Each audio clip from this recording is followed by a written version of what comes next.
राम मंदिर क्या है? शालिग्राम पत्थर की महिमा, ये कैसे बनता है और इसका भगवान विष्णु से क्या संबंध है? अयोध्या में राम मंदिर का निर्माण जोरों शोरों पर है। मंदिर में भगवान राम और माता सीता की मूर्तियां बनाने के लिए 2 शालिग्राम शिलाएं नेपाल से अयोध्या लाई गई है। कहाँ जा रहा है? शिलाएं करीब 6 करोड़ साल पुरानी है और दोनों का वजन कुल 40 टन है। वैसे तो शालिग्राम को भगवान विष्णु का स्वरूप माना जाता है, लेकिन क्या आप जानते हैं कि यह पत्थर कैसे बनता है और इसका इतना धार्मिक महत्व क्यों है?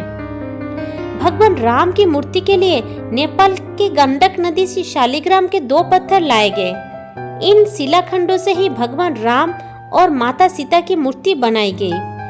अयोध्या के राम मंदिर के गर्भगृह में स्थापित भगवान राम और माता सीता की मूर्ति इन दिनों चर्चा का विषय बनी हुई है, क्योंकि ये मूर्ति विशेष पत्थरों से बनाई जा रही है, जो नेपाल की गंडकी नदी से मिले पत्थरों से बनाई गई है। इन पत्थरों को शालिग्राम कहा जाता है।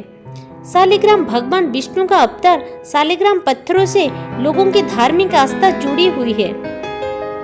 देश भर में इन पत्थरों को तलाश कर भगवान की मूर्ति के रूप में पूजा जाता है। धार्मिक मान्यता के अनुसार इन पत्थरों को भगवान विष्णु के अवतार की संज्ञा दी गई है। शालिग्राम पत्थर को भगवान विष्णु यानी भगवान शालिग्राम माना जाता है। इसे किसी भी जगह स्थापित कर पूजा करने पर वहां लक्ष्मी जी का वास होता है। इन्हीं मान्यता को ध्यान में रखते हुए अयोध्या में शालिग्राम शिलाओं में भगवान राम की मूर्ति तैयार करने का फैसला लिया गया। बताया जा रहा है कि रामलला की जो मूर्ति बनकर तैयार हुई है, उसकी ऊंचाई 51 इंच है और उसका वजन लगभग 1.5 टन है। शालिग्राम पत्थर को भगवान विष्णु का प्रतिनिधित्व माना जाता है। आज इस मूर्ति की तस्वीर सामने आई है। ये मूर्ति श्याम रंग की है, जिसको लेकर लोगों के मन में सवाल उठ रहा है कि क्यों राम मंदिर में श्याम वर्ग की मूर्ति का चयन किया गया। रामायण में भी कहा गया है कि प्रभु श्री राम श्याम वर्ग के थे और इसीलिए इसको ज्यादा महत्व दिया गया। भगवान राम श्याम वर्ग के और भगवान शिव गौर वर्ण के थे। भगवान श्री राम की स्तुति मंत्र में कहा गया, नीलांबोज श्यामल कोमलंग सीता समारोह विद्वान भाग बाड़ो महाश्या अबज रुच जापा नमामि राम रघुवंशम नाथम। अर्थात नील कमल के समान श्याम और कोमल जिनके अंग है, सीता जी जिनके वाम भाग में विराजमान है, जिनके हाथों में अमोघ बाण और सुंदर धनुष है, उन रघुवंश के स्वामी श्री रामचंद्र जी को मैं नमस्कार करता।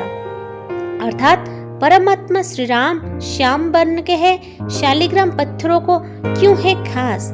हिंदू धर्म में शालिग्राम पत्थर का विशेष महत्व है। इस पत्थरों को भगवान के स्वरूप मानकर पूजा जाता है। इसे शालिग्राम के रूप में भी माना जाता है।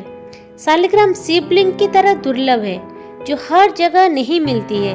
अधिकतर शालिग्राम नेपाल के मुक्तिनाथ क्षेत्र काली गंडकी नदी के तट पर ही माना जाता है। शालिग्राम कई रंगों के होते हैं, लेकिन सुनहरा और ज्योतियुक्त शालिग्राम सबसे दुर्लभ माना जाता है। भगवान विष्णु से जुड़ा है। शालिग्राम शास्त्रों के अनुसार शालिग्राम 33 प्रकार के होते हैं, जिनमें 24 प्रकार को भगवान विष्णु के 24 अवतार से जुड़ा जाता है। इसी के कारण शालिग्राम को भगवान विष्णु का ही स्वरूप माना जाता है। पुराणों के अनुसार भगवान विष्णु के विग्रह रूप में शालिग्राम को पूजा जाता है। माना जाता है कि अगर शालिग्राम गोल है तो वो भगवान विष्णु का गोपाल रूप है, और मछली के अवतार में है तो उसे मत्स्य अवतार का प्रतीक माना जाता है। वहीं अगर कछुआ आकार में शालिग्राम है तो उसे कुल और कश्यप अवतार का प्रतीक माना जाता है। शालिग्राम पर उभरे हुए चक्र और रेखाएं विष्णु जी के अन्य अवतार और रूपों का प्रतीक मानी जाती है। विष्णु जी के गदाधर रूप में एक चक्र का चिन्ह होता है। लक्ष्मी नारायण रूप में 2, त्रिविक्रम 3 से रूप में 4, वासुदेव में 5, शालिग्राम एक प्रकार का जीवांश पत्थर है। धार्मिक आधार पर इसका प्रयोग परमेश्वर के प्रतिनिधि के रूप में भगवान का आह्वान करने के लिए किया जाता है। सालिग्राम मूल रूप में नेपाल में स्थित दामोदर कुंड से निकलने वाली काली गंडकी नदी से प्राप्त किया जाता है। इसीलिए सालिग्राम को गंडकी नंदन भी कहते हैं। हिंदू धर्म के लोग पवित्र नदी गंडकी में पाए जाने वाला एक गोल आकार, आमतौर पर काले रंग के अमोन्य जीवांशों को विष्णु के प्रतिनिधि के रूप में पूजा करते हैं। सालिग्राम विष्णु का प्रतीक माना जाता है, जो इन्हें देवी वृंदा के श्राप के बाद ही मिला है। नारद पुराण के अनुसार एक समय दैत्यराज जलंधर के अत्याचारों से ऋषि, मुनि, देवता और मनुष्य सभी परेशान थे। वहाँ बड़ा ही पराक्रमी और वीर था।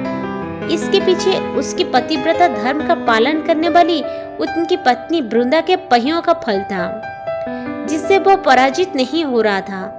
उससे परेशान देवता भगवान विष्णु के पास गए और उससे हराने का उपाय पूछा। उनका भगवान श्री हरि ने वृंदा का पतिव्रत धर्म तोड़ने का उपाय सोचा। भगवान विष्णु ने जलंधर का रूप धारण कर वृंदा को स्पर्श कर दिए, जिसके कारण वृंदा का पतिव्रता धर्म भंग हो गया और जलंधर युद्ध में मारा गया। भगवान विष्णु के चले जाने तथा पति के वियोग से दुखी वृंदा ने श्रीहरि को श्राप दिया था कि तुम काल पत्थर बन जाओगे। जिसके बाद इस श्राप से मुक्ति पाने के लिए भगवान विष्णु ने सालिग्राम का अवतार लिया और तुलसी से विवाह किया। तभी से सालिग्राम और तुलसी के विवाह एक त्योहार के रूप में मनाया जाता है। माता तुलसी को लक्ष्मी माता का अवतार भी माना जाता है। शिवलिंग और सालिग्राम को भगवान का विग्रह रूप माना जाता है और पुराणों के अनुसार भगवान के इस विग्रह के रूप की ही पूजा की जानी चाहिए।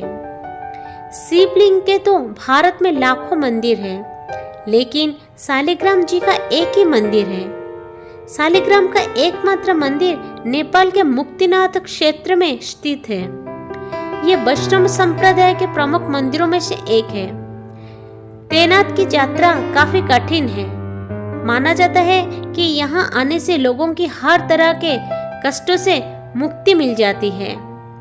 काठमांडू से मुक्तिनाथ की यात्रा के लिए पोखरा जाना होता है। पोखरा के लिए सड़क या हवाई मार्ग से जा सकते हैं। यहाँ से जोमसम जाना होता है। जोमसम से मुक्तिनाथ जाने के लिए हेलीकॉप्टर या फ्लाइट ले जा सकते हैं। सड़क मार्ग से जाने के लिए पोखरा तक कुल 200 किलोमीटर की दूरी तय करनी होती है। शिवलिंग की तरह सालिग्राम भी दुर्लभ है। अधिकतर सालिग्राम नेपाल के मुक्तिनाथ क्षेत्र काले गंडकी नदी के तट पर पाए जाते हैं। काले और भूरे सालिग्राम के अलावा सफेद, नीले और सुनहरी आवायुक्त सालिग्राम भी होता है, लेकिन सुनहरा और ज्योति सालिग्राम मिलना अत्यंत ही दुर्लभ है। अगर आपको मेरा ये कहानियाँ अच्छा लगा और इन्फॉर्मेशन अच्छा लगा तो मेरे चैनल को सब्सक्राइब करिएगा और लाइक करिएगा। Thank you.